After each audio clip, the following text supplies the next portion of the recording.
próximo assunto dessa virada de ano vai ser falência das estatais, falência da Petrobras, falência do Banco do Brasil, falência da Caixa Econômica Federal, falência da incompetência do BNDES, que empresta dinheiro para a Argentina enquanto milhões de brasileiros passam fome.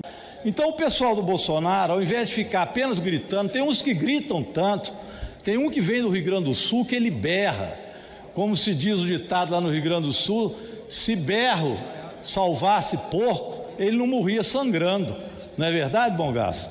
Então não adianta ficar gritando desse jeito, grita como se fosse o grito fazer a verdade, mas a verdade está aqui. O déficit no governo Bolsonaro foi de 800 bilhões de reais.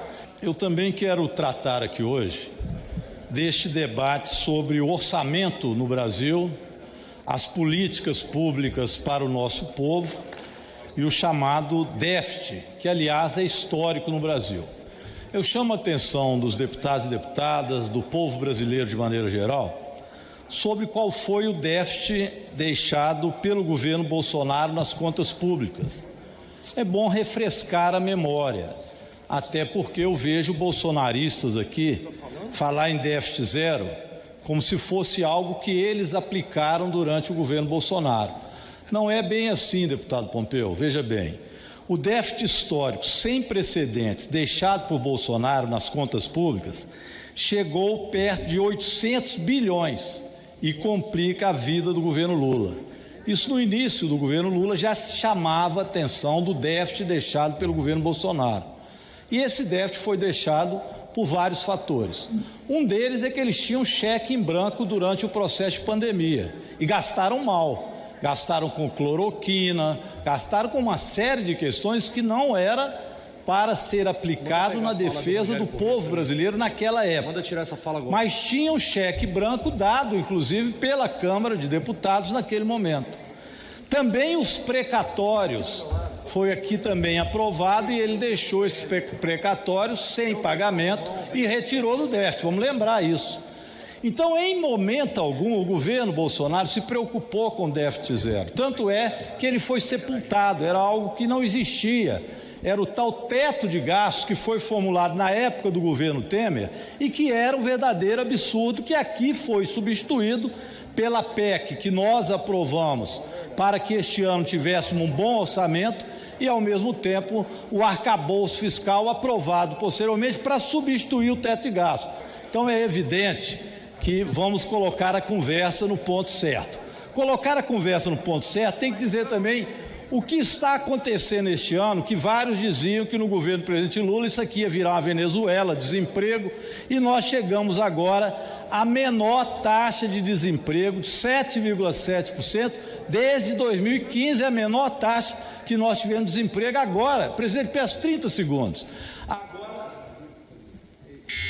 No governo do presidente Lula, 7,7% chegou a taxa de desemprego, que é a menor, repito, desde 2015. Então é evidente que nós vamos tratar o ano que vem, dentro da lei de diretriz orçamentária, aprovando os projetos, essa é a função da Câmara e do Senado, que estão aqui do ponto de vista fiscal, para cobrar mais dos ricos e aumentar para que a gente possa ter o menor déficit possível e manter as políticas sociais. Obrigado, presidente. Presidente, eu fico impressionado com um deputado que sobe à tribuna, me antecede e abre a boca com um monte de mentiras. Deputado, eu acho que o senhor se esqueceu que no governo Bolsonaro, no fim dele, nós ficamos com superávit de 54 bilhões de reais. Eu não sei de onde o senhor está tirando tanta ladainha para vir aqui mentir nessa casa. Porque a única coisa que o PT e a esquerda sabe fazer é mentir, é enganar as pessoas. O governo Lula é o pior governo da história do Brasil. Eu quero fazer o contraponto de duas falas que eu já ouvi aqui nessa tarde. A primeira é que a impressão que dá, eu já falei uma outra vez sobre isso, é que o calendário parou no dia 30 de dezembro de 2022, porque foi o dia que o presidente pegou o voo para os Estados Unidos. Porque alguns parlamentares falam aqui de um Brasil que já não existe mais. O Brasil que voltou para o mapa da fome, o Brasil que estava com a inflação crescendo, esse Brasil ficou para trás. E eu ouvi aqui também dizendo que a troca do técnico piorou o time. Eu vou dizer o seguinte: nós estávamos com o pior técnico possível, e agora nós temos um técnico que não só está montando uma boa equipe, montou uma boa equipe, mas é uma equipe que está entrosada com a torcida, ou seja, com o povo brasileiro. O time está jogando tão certo que a inflação está caindo, o desemprego está caindo, os preços, olha, pelo 5º mês consecutivo, os preços dos alimentos caem no Brasil. A inflação desacelerando. Até os juros que o Banco Central insiste em manter altos começaram a cair. Olha só a nossa posição, nós já estamos em 9º lugar entre as maiores economias do mundo. O Brasil, que estava no mapa da fome, agora é o Brasil que tem o projeto Brasil Sem Fome.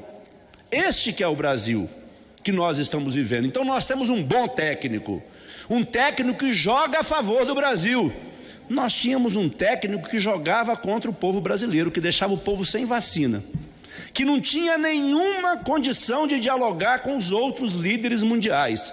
Eu vou repetir aqui na tribuna o que disse, preste atenção, o ex-presidente francês Sarkozy. É bom registrar, entre parênteses, é um político de direita, o Sarkozy é um político de direita, e disse o seguinte: a ONU está desaparecendo e emerge no mundo uma liderança política destacada. E quem é essa liderança política no mundo? Lula. Quem disse isso não foi um parlamentar de esquerda, não foi um partido político, foi o ex-presidente da França, Nicolas Sarkozy, um político de direita, que reconhece a ascensão da liderança do presidente Lula no plano internacional. Me parece que vocês estão falando de um Brasil que ficou parado no dia 30 de dezembro. Eu não vou me cansar de dizer que o Brasil, o mandato passado, não acabou no dia 31, acabou no dia 30. Então eu acho que nós precisamos continuar nessa linha de um Brasil inclusivo, de um Brasil democrático e de um Brasil que olha para a sua gente, para as famílias, com amor, com carinho e com políticas públicas para melhorar a vida daqueles que sofreram muito nos últimos anos.